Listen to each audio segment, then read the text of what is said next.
So this is written in standard form, which is ax plus by plus c equals 0. That's called standard form, okay?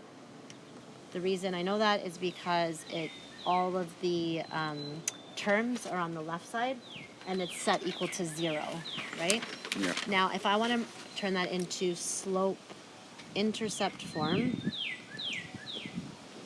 which is the form y equals mx plus b, all you're doing is you're trying to get y by itself. So you want to put everything else to the other side of the equation.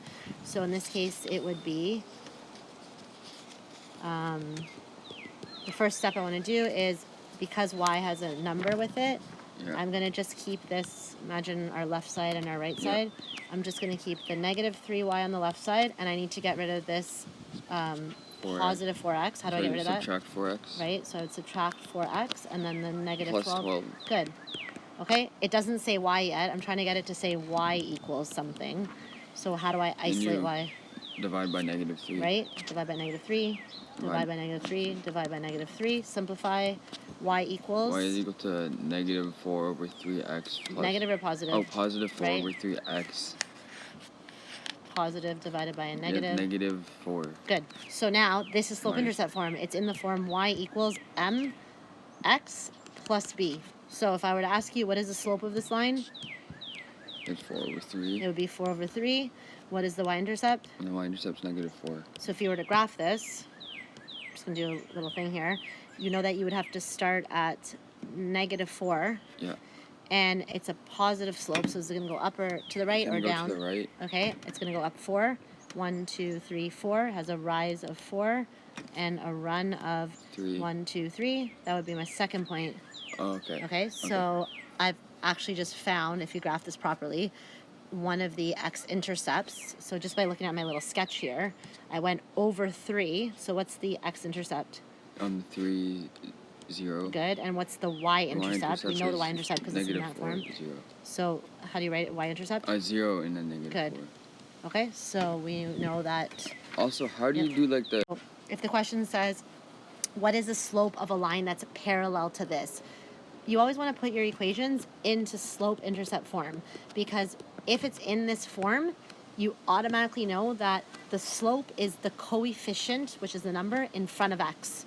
Right now, the slope is not 1 because this is not in slope-intercept form. Slope-intercept form has to isolate your y. Once you've done that, you can answer anything about slope. Okay. So let's do that first. So I have 2y equals, instead of writing the 1x on the left side, I have to remove it when it, and then what I have to do on the right side? 1x. Yep. Minus 1x, and then I have positive 4 on the right side. 4. Yep. Then divide everything by 2. Good. So divide everything by 2 and do it separate just so that you remember. If y is equal to negative 1/2 x plus 2. Yep. Plus 2. So now, can you tell me what is the slope of this line? Negative 1/2. Right. And what's the y-intercept? Positive 2. Good. So the question here said, what is the slope of a line that's parallel to this? Well, what do you know about parallel lines? They never hit each other. Yeah. What do you know about their slopes? They'll never hit. They'll never intersect.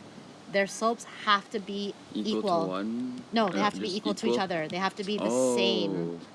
If the slopes are the same, it means this line is going to rise and run by the same amount every single time, and so will this one. So they're always going to be the same distance apart. Okay. If they're the same slope, if it has the same slope, you automatically know they're parallel. You have to find the slope to That's all you have to do. So that's the answer. Okay. So if I said to you, write an equation of a line that's parallel to this. Give me an equation of a line that's parallel to this line.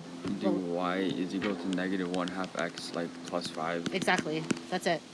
And okay, so for this question, we want to know what's the slope of a line that's perpendicular to this, which is in standard form. So what's the first thing we should do? Isolate y. Right. Isolate y to get it into slope-intercept form. So what do I need to remove?